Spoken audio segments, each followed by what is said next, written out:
not drive for or lease equipment from this company.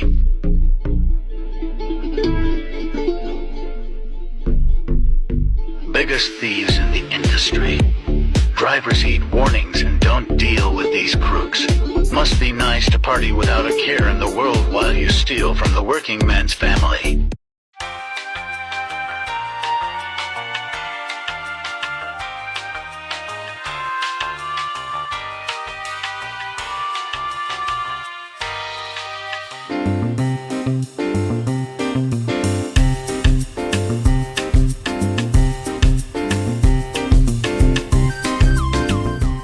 So now you guys should know by now that 60 Minutes did an expose on our favorite Russian company out of Illinois. National investigation that just pulled the curtain back on what they call Chameleon Carriers. That are trucking companies that racks up plenty of violations, and when they do, they decide to shut down and pop back up under a new name like nothing never happened.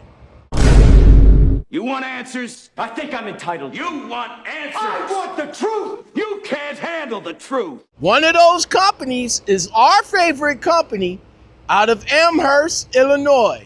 Now they're being looked at federally, and now they're being looked at on the national level because they're tied to a lawsuit that's connected to a lot of drivers. And according to the numbers, about 15,000 safety violations and about 500 accidents in just 2 years. That's not a small feat within the last couple of years.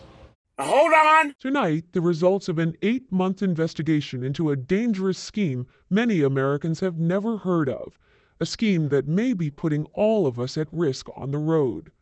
Our investigation took us to truck stops in Florida and sources in Europe to examine what are called chameleon carriers, commercial trucking fleets often foreign owned and operated that shed one identity for another after racking up flagrant safety violations and flouting federal regulations. Our reporting focused on Su9er E8o Holding, a network of commercial trucking and leasing companies based in Serbia and the U.S.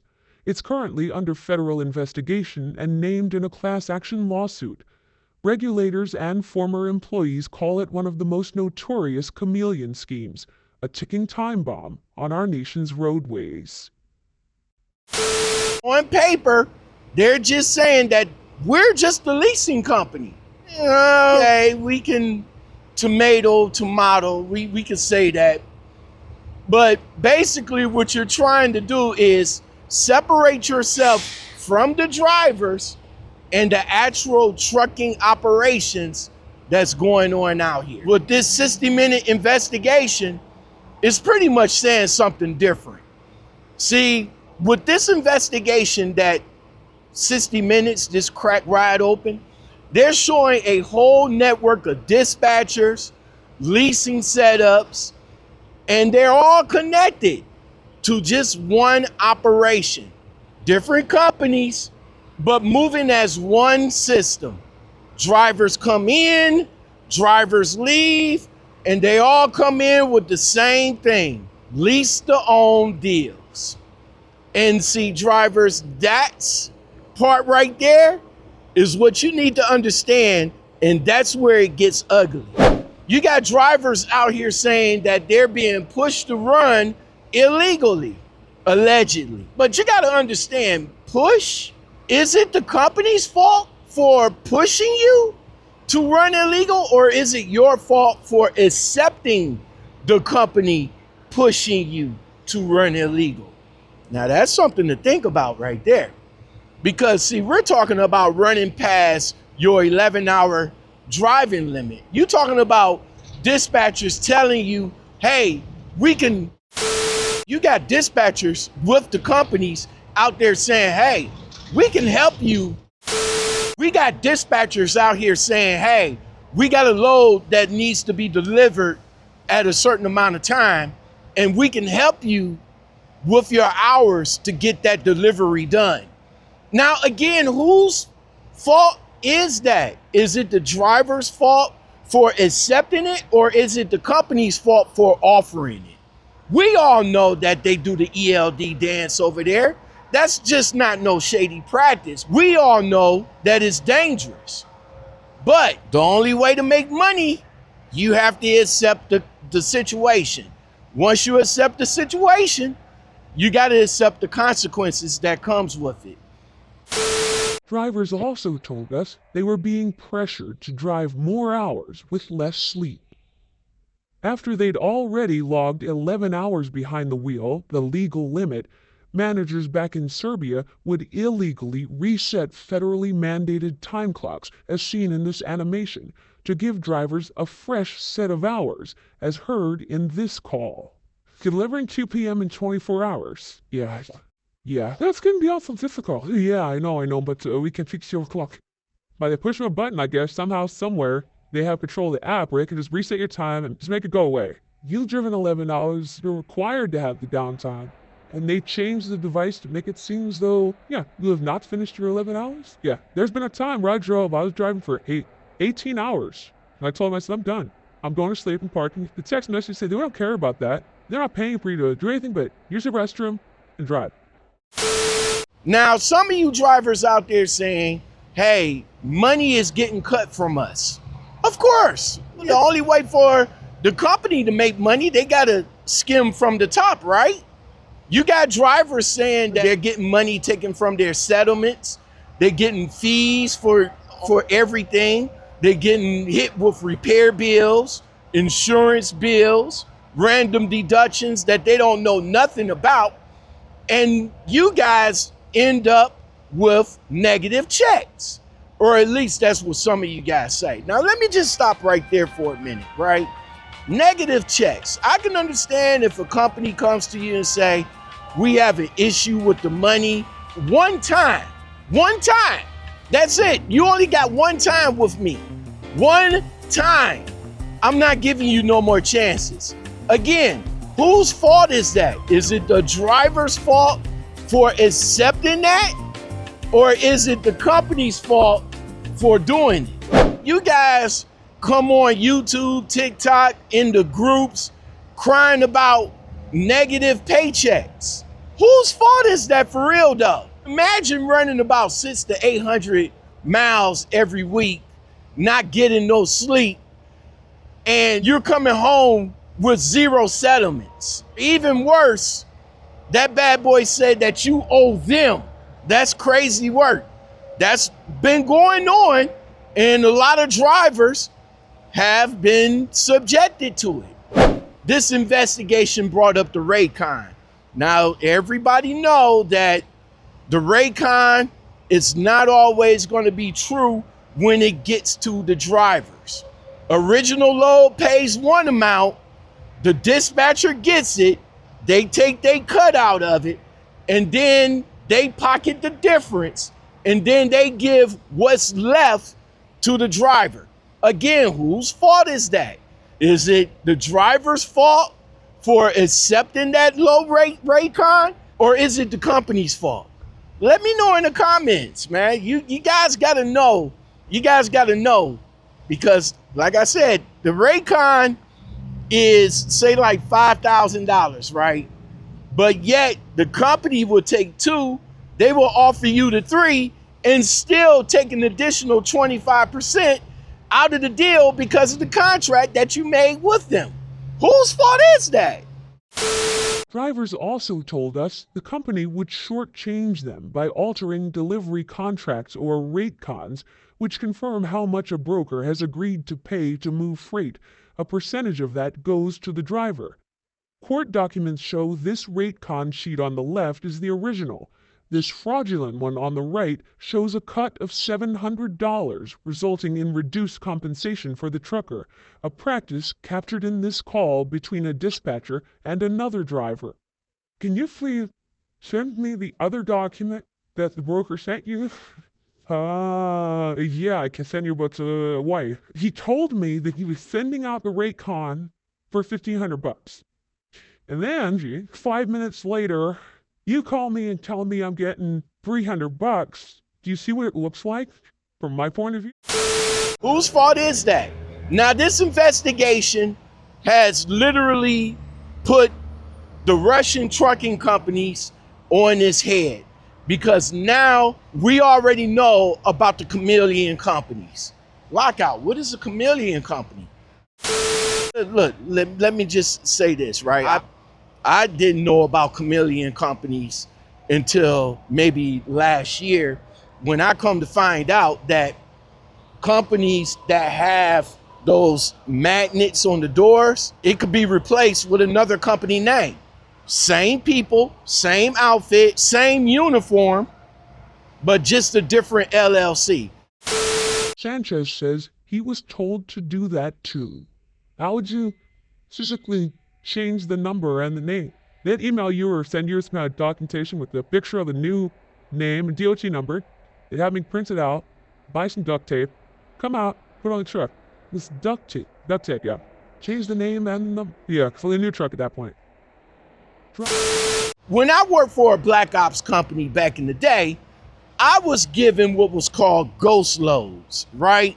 So I will go in with the company name on the truck, but on the bill, it's a different company name. And I would take that bill and let the shipper know this is who I'm picking up for. Not the company that's on the truck, but this company right here who I'm picking up for on the bill. That's what I was told. It was a ghost load. We actually see drivers out there literally taking the magnets off the truck and replacing it with a totally different name. Same truck, new identity. With that is how they stay up under the violations. Now, according to a whistleblower, because 60 Minutes went across the pond to talk to this guy. Now, I don't know who this guy is. He definitely might want to stay up under the radar, because he just blew the lid open on a lot of inside stuff that be going on in the offices over there across the water, man. He says that dispatchers are trained to squeeze as much money as possible out of the American drivers. Even got a competing clause with each other over there, so to see how much they can actually take from the American drivers. Now just imagine, the dispatcher that you thought that was cool with you is the same dispatcher that's competing to see how much money they can take from you.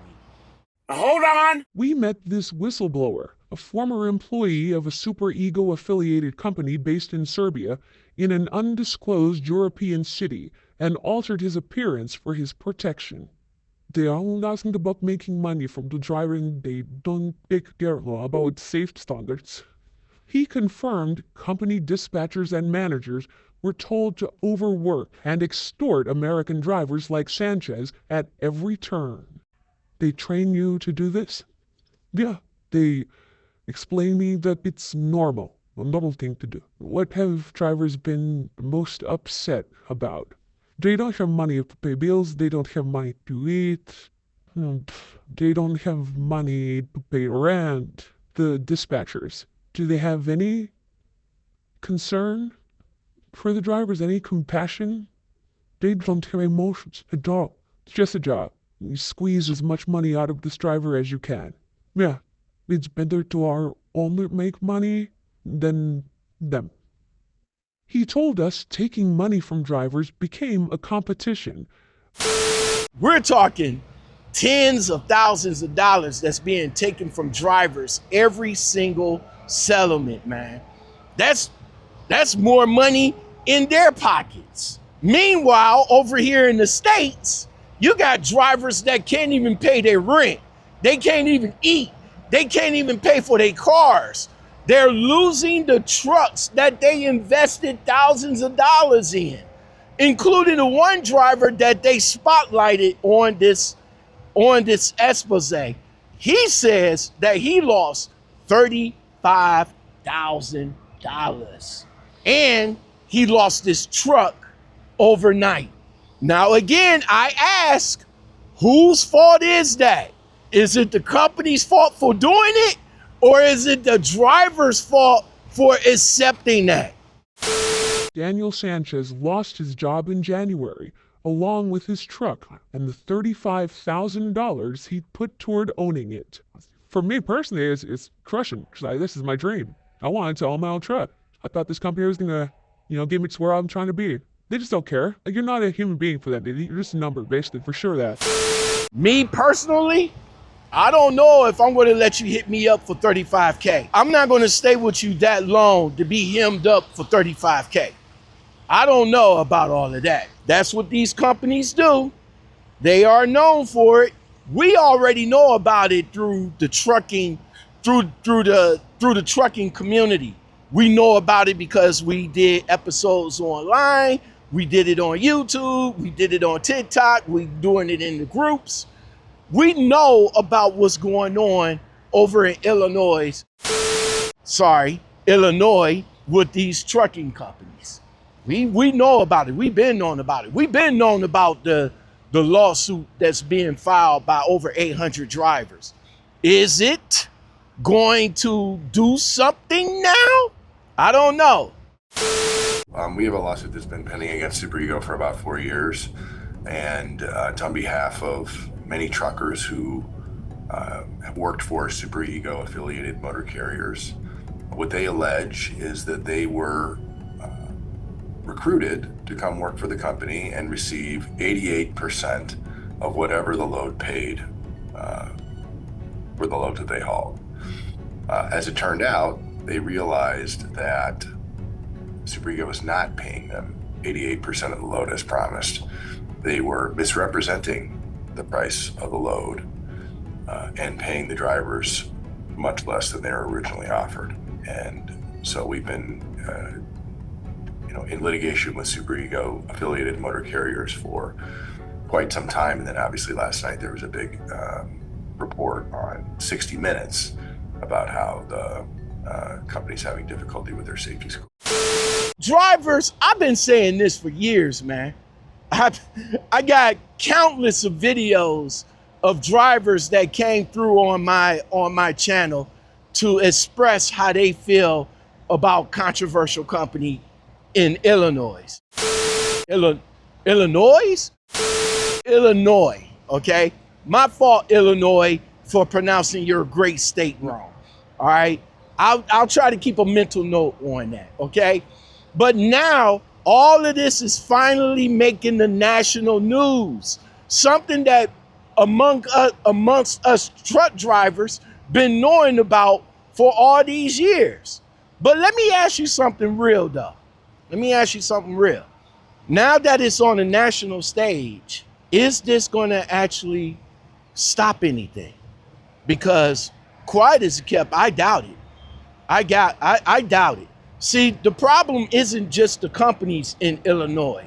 It's the system and the drivers that keeps feeding into it, right? Drivers are still going over to the orientation thinking that they are the exception. There are drivers right now that's watching this and the 60-minute expose. They're still saying, hey, we're making money with the Russians over here. We're good. And that can be true. You're not going to get it from the mega carriers. Let's be honest with that. You're not going to get 2 or 3K with the mega carriers. You can only get that with the Russians. But let's not play dumb here, though. All right? A lot of drivers already know even before they signed up for the orientation. They hear the stories, they see the videos, they know about the illegal runs, allegedly. They know about the ELD tricks, allegedly, the games, the deductions, but they still go to orientation. And why? Why? Because these drivers feel that the Russians are the only carriers that's going to give them their money fast. And the truth is, the only way a lot of them that are making money is by running the way they want them to run. And see, that's the part that nobody never wants to sit with. They don't want to sit with that. They don't want to sit with that at all. But You don't get 2 or 3K settlements by playing by the rules. So now it's a trade-off, driver. You got to trade your safety, your CDL, your future, all for the love of money. Because when it all crashes, and it always do, now the company that you felt so comfortable that would give you that kind of money, now they don't know who you are. Now they ghosted you. And you, driver, are left holding the bag full of consequences. I mean, that's the pattern of the culture of these Russian companies. Till drivers stop accepting that kind of risk, this cycle is going to keep repeating itself over and over and over again. Can expose it. You can put it on TV. You can talk about it until you're blue in the face.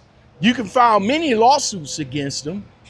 But as long as there are drivers that are willing to run and to accept the outcome, there will always be companies ready to give them same drivers opportunities.